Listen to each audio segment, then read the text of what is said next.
آپ کئی برسوں سے ایران میں مقیم ہیں.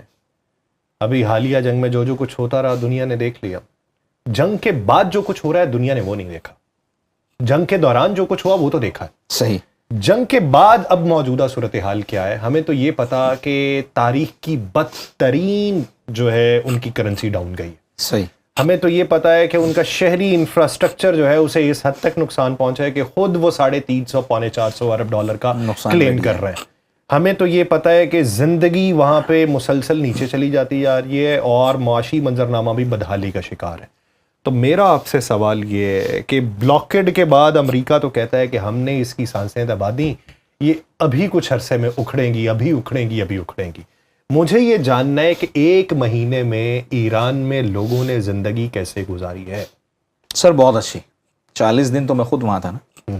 سیز فائر کے تقریباً 1-1.5 ہفتے کے بعد میں وہاں سے نکلا ہوں, اور شاید میں نے آپ کو بتایا بھی تھا میرے گھر میں کیجولیٹی ہو گئی جس کی وجہ سے مجھے آنا پڑا. سر ان 40 دنوں میں کسی ایک جنرل اسٹور کے اوپر اشیاء خوردنوش کے حوالے سے کوئی رش نہیں تھا. نارمل روٹین کی زندگی تھی. میں خدا کو حاضر و ناظر جان کے کہہ رہا ہوں, چونکہ لوگوں کو نہیں پتا اور مس انڈرسٹینڈنگ پروپیگیٹ کیا جاتا ہے نا لوگوں کو مس انڈرسٹینڈ کرنے کے لیے. ایک کسی جنرل اسٹور کے اوپر ایک ایکسٹرا آدمی کا جنگ کے دنوں میں رش نہیں تھا, خوف کے مارے کہ کل ہمیں کچھ ملے گا یا نہیں ملے گا. کسی پیٹرول پمپ کے اوپر کوئی رش نہیں تھا. بالکل نارمل زندگی گزاری ہے. خدا شاہد ہے ہم نے بالکل نارمل زندگی گزاری ہے. اور ابھی بھی کرنسی ڈی ویلیو ہونے کے بعد بھی زندگی کے اسٹینڈرڈز کو آپ کرنسی کی ڈی ویلیوشن یا اس کی ویلیو سے تو چیک نہیں کرتے ہیں نا. وہ چیک ہوتی ہے کہ آپ کے گھر کا رہن سہن کیسا ہے, آپ کا تعلیمی معیار, آپ کے صحت کے معاملات پورے ہو رہے ہیں, آپ کی زندگی کا پہیہ کیسا چل رہا ہے. انرجی کے حوالے سے ابھی تک کوئی پرابلم نہیں ہے, کسی کے گھر کا اے سی یا پنکھا بند نہیں ہے. اب گورنمنٹ نے یہ گزارش کی ہے کہ گرمیاں زیادہ ہو جائیں تو اے سی 2 ہوں تو ایک استعمال کریں, تاکہ جو کرائسس پیدا ہوا ہے جن مثلا انرجی اسٹرکچرز کو ہٹ کیا گیا ان کی تعمیر تک کوئی کرائسس وجود میں نہ آئے, کہ ہمیں لوڈ شیڈنگ نہ کرنی پڑے. کرائسس سے مراد اچھا پیٹرول کے لیے انہوں نے کہا کہ پیٹرول میں اگر آپ کے گھر میں 2 گاڑیاں ہیں تو کوشش کریں کہ آپ 1 گاڑی یوز کریں, بس یہاں تک انسٹرکشنز ہیں. یا مثال کے طور پہ آپ دن میں 10 لیٹر پیٹرول استعمال کرتے تھے تو 2 لیٹر کم کر دیں, تاکہ یہ کرائسس ہمارا جب تک کہ چیزیں دوبارہ تعمیر نہیں ہو جاتی ہیں, اور یہ کوئی بھی ملک کہے گا نا سر. پیٹرول کی کمی کی منطق سمجھائیے. جب ہمیں یہ معلوم پڑتا ہے کہ اس کے اپنے ذخیرہ کرنے کی جو جگہ ہے وہاں سے رساؤ دیکھنے کو مل رہا ہے, تو پھر وہاں پہ نہیں وہ اس کو رد کر دیا انہوں نے. وہ جو رساؤ کا سلسلہ انہوں نے بتایا تو انہوں نے رد کر دیا اس کو. انہوں نے کہا اس کا ایکسیس ہونے سے کوئی تعلق نہیں ہے, اور یہ ایکسیس ہو بھی نہیں سکتا سر. برابر میں افغانستان ہے, ایران کے ذریعے جتنا پیٹرول افغانستان میں استعمال ہوتا ہے اس وقت ڈیزل پیٹرول سب ایران سے جاتا ہے. اس کے علاوہ جو ایران کے اطراف کے ممالک ہیں وہاں بھی بہت ساری چیزیں پہنچ رہی ہیں. پھر ایران کے اندر کم از کم 9-10 کروڑ کی آبادی ہے, ان کے استعمال میں چیزیں آ رہی ہیں. ذخائر کا مسئلہ ہے. کمی سے مراد جو ذخیرہ کرنے کی جو جگہ تھی جنہیں ہٹ کیا گیا ہے, وہیں پہ بات کی جا رہی ہے نا کہ ذخیرہ جہاں پہ کرنے کی کیپیسٹی تھی وہ ایران کی ختم ہوتی چلی جا رہی ہے. نہیں دیکھیں نا, امریکہ کہہ رہا ہے کہ ہم نے بلاکیڈ کے ذریعے جو بنیادی کام کیا وہ یہ ہے کہ ان کا تیل باہر نہیں جائے گا. پھر یہ پمپنگ روک دیں گے, جو پمپنگ کے ذریعے تیل نکالا جاتا ہے وہ روک دیں گے. اس کے نتیجے میں جب چند دنوں کے لیے پمپنگ رک جائے گی تو وہ کنویں خشک ہو جائیں گے. ایک سرٹن پیریڈ مثلا 10 دن 20 دن 1 مہینے کے لیے جب وہ پمپنگ نہیں ہوگی تو کنویں خشک ہو جائیں گے. اب سوال میرا یہ ہے کہ وہ رکے گی کیسے؟ وہ رک سکتی ہی نہیں ہے. اس کی بنیادی وجہ یہ ہے کہ سب سے زیادہ تیل ایران سے افغانستان جا رہا ہے. آپ نے اس کے ثبوت کے لیے میں سراج الحق صاحب کا ایک بیان کوٹ کیے دیتا ہوں. انہوں نے کہا ہم نے بات کی ایرانی افغانستان میں کچھ دوستوں سے, تو انہوں نے کہا ہمارے یہاں تو تیل کی 1 روپے کی قیمت نہیں بڑھی ہے. انہوں نے کہا پہلے ہمارے پاس نلکے کے ذریعے آتا تھا اور اب ہمارے پاس پائپ کے ذریعے آ رہا ہے. جنگ کے بعد سے اب تو کہیں نہیں جا رہا ہے نا, تو وہ پائپ کے ذریعے تیل آ رہا ہے. انہوں نے کہا ہمارے پاس تو 1 روپے بھی قیمت نہیں بڑھی ہے. اچھا جو پڑوسی ممالک ہیں جن کو ضرورت ہے بالآخر کسی نہ کسی حد تک تیل کسی نہ کسی ذریعے کے ذریعے وہاں بھی نکل جاتا ہے. خود ایران کی عوام 9 کروڑ ہے, ان کا اپنا مصرف بھی زیادہ ہے. لیکن اسٹاک کی جگہ دیکھیں نا, ایک مرتبہ تیل نکل رہا ہے, لا رہے ہیں آپ دوسرے ممالک کو جہاں چاہیے وہاں بھیج رہے ہیں. خود اپنے علاقے کے اندر اپنے ملک میں جب آپ استعمال کرتے ہیں تو لازم بات ہے اس کے لیے پھر آپ جو ہے وہ اپنے ذخائر کے اندر اس کو اسٹاک کرتے ہیں. تو جن ذخائر کو مارا گیا ہے یا جن پلانٹس کو ہٹ کیا گیا ہے وہ تو کم ہو گئے نا, ان کا اسپیس کم ہو گیا, تو وہ جب تک دوبارہ فعال نہ ہو جائیں اور ہمارے پاس ذخیرہ میرے آخری 2 سوال جس کا شارٹ کمنٹ چاہیے. ایک یہ کہ امریکہ کلیم کرتا ہے کہ 30 میزل موبائل سائٹس جو ہیں وہ بحال ہو گئیں, اسٹاک پائل کے اندر پھر سے اضافہ کر رہے ہیں, کیا یہ ممکن ہے؟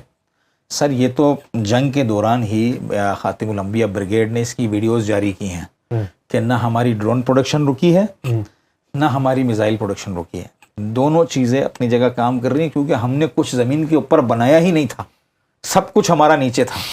یعنی وہ ہمارے یہاں پہ کہا جاتا ہے نا یار مکان ہے تمہارا, تو وہ کہتے ہیں میرے پاس فلیٹ ہے, وہ کہتے ہیں فلیٹ دا کی کرنا ہوتے ہے ہی ہوا, تو یعنی انہوں نے ہوا والا کام ہی نہیں کیا, زمین کے نیچے والا کام کیا, اس لیے ان کو کوئی پریشانی نہیں ہے. پھر میرا ایک آخری سوال کہ جناب مرتضیٰ نگری نہ تو پامسٹ ہے, نہ نجومی ہے, نہ مستقبل کی پیش گوئی کر سکتے ہیں, نہ کوئی چڑیا ہے, نہ کوئی چڑیا, نہ کوئی اندر کی اس وقت خبر ہے, لیکن جناب مرتضیٰ نگری ایران میں رہتے ہوئے ایران کے لوگوں کی آراء کو سامنے رکھتے ہوئے اگلے 1 مہینے کا منظرنامہ کیا وضع کر سکتے ہیں کہ ایران کے ہاتھ میں کیا ہوگا, دنیا کے پاس پیغام کیا ہوگا اور آسانی کس کے لیے ہوگی؟ دیکھیے یاسر بھائی, میں کئی دفعہ پہلے بھی یہ بات کہہ چکا ہوں کہ ایران میں جو جنگ شروع کی گئی تھی وہ صرف اسی بنیاد پر شروع کی گئی تھی کہ ایران کے لوگ اپنے نظام کو پلٹنا چاہتے ہیں. ٹھیک, ورنہ اس کیلکولیشن کو امریکن ایجنسیز نے ٹرمپ تک پہنچا دیا تھا کہ ایران سے لڑنا بچوں کا کھیل نہیں ہے. ایران ایسا ملک نہیں ہے کہ جسے آپ ہضم کر جاؤ گے وہ آپ کو نگل جائے گا.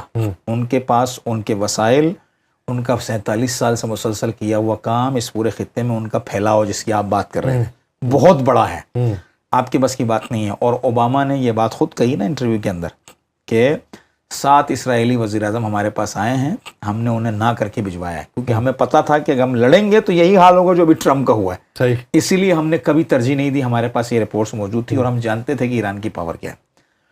صرف اور صرف نیتنیاہو اور موساد کی جو ٹیم ہے انہوں نے ٹرمپ کو خواب دکھایا کہ ہم نے انٹرنلی سب کو خرید لیا ہے, اپنے ہمراہ کر لیا ہے, اب جو ہے وہ صرف اور صرف اوپر کی ایلیٹ کو اسیسینیٹ کرنا ہے اور سب کچھ ہمارے ہاتھ میں آ جائے گا. ٹوٹل یہ بات تھی, عوام کے اوپر یہ جنگ تھی. ٹھیک ہے, لیکن اب مسئلہ یہ ہو گیا کہ وہی عوام جسے وہ سمجھے تھے ہم نے خرید لیا ہے, وہ سارے نظام کی بیک پر آ کے کھڑے ہو گئے نا. ٹھیک, تو ایران میں جب تک لوگ نظام کی پشت پر ہیں, یہ صرف امریکہ اور اسرائیل نہیں, دنیا کی تمام قوتیں بھی مل کر آ جائیں انہیں نہیں بٹھا سکتی, کیونکہ وہ لڑنے کے عادی ہیں. ٹھیک ہے, ان کے اندر لڑنے کا حوصلہ ہے. بھئی ایک عورت کے 8 بچے مر جائیں ایک میزائل کے دھماکے میں, اس کے اپنے بیٹے, ان کے بچے ملا کے اس کے خاندان کے 8 یا 9 فرد, وہ عورت ان جنازوں کے اوپر جھنڈا لے کے کھڑی ہوئی اور کہہ رہی ہے اگر اللہ مجھے 12 اور دیتا تب بھی میں قربان کر دیتی. آپ کیسے ہرائیں گے؟ اور اگر آپ مثال کے طور پر جیت بھی گئے, فار ایگزامپل اگر آپ بوٹس آن گراؤنڈ کا معاملہ ہو بھی گیا, آپ آ گئے, آپ کامیاب کیسے ہوں گے؟ آپ کو وہ رہنے دیں گے وہاں پہ؟ جنازہ نکال دیں گے نا وہ تو. سر کیسے کامیابی ہوگی؟ کوئی ایک سوچ مجھے بتا دیجئے. آپ نے سب کچھ اڑا دیا, انفراسٹرکچر اڑا دیا, انرجی. اب ایک ہی حل ہے نا آپ کے پاس, بھائی یہ ہے کہ یہ آپ پورے ایران کے اوپر ایٹم بم ماریں, جڑ سے ختم کر دیں. اور یہ ان کا باپ بھی نہیں کر سکتا ہے. پوری دنیا کو ان کو یہی جواب دینا مشکل ہو گیا ہے کہ میناب کے 168 بچیوں کو آپ نے کیوں شہید کیا. وہ میں نے وہ دیکھا آرمینیا کے اندر جو سفارت خانہ ایران کا, انہوں نے کیرولین لیوٹ جو ترجمان ہے وائٹ ہاؤس کی, اس کی بیٹی کی تصویر لگی ہوئی, تو اس کو اوپر مبارکباد پیش کی اور ساتھ میں یہ کہا کہ اس کا ماتھا چومتے وقت یہ ان 168 بچیوں کو بھی یاد رکھیے گا جن کے اوپر آپ کے باس نے حملہ کروایا اور آپ اپنے باس کے اس حملے کی تعویل بیان کرتی رہیں اور اس کی توجیحات بیان کریں, تو جب آپ اس کا ماتھا چومیں گی تو ان ماؤں کو یاد رکھیے گا جو ان کا ماتھا چومتے. تو یہ آپ بتائیں نا, یہ 168 بچیاں ان کی گلے کی ہڈی بنے رہیں گی کئی سالوں تک, جو یہ نکل نہیں سکیں گے. مجھے بتائیے پھر اتنا بڑا اسٹیپ کیسے لیں گے؟ تو جب تک ایرانی عوام کھڑی ہوئی ہے, صحیح, ان کے کسی کے اندر بھی یہ چارہ نہیں ہے کہ وہ ایران کے اس نظام کو ڈریل کر کے اپنی مرضی کی حکومت یا اپنی مرضی کے فارمولے ایران سے نکلوا سکتے. اپنی مرضی کے فارمولے ایران سے نکلوانا جو ہے وہ دیوانے کا خواب لگتا ہے اور کسی بیمار ذہن کی اختراع دکھائی دیتی ہے.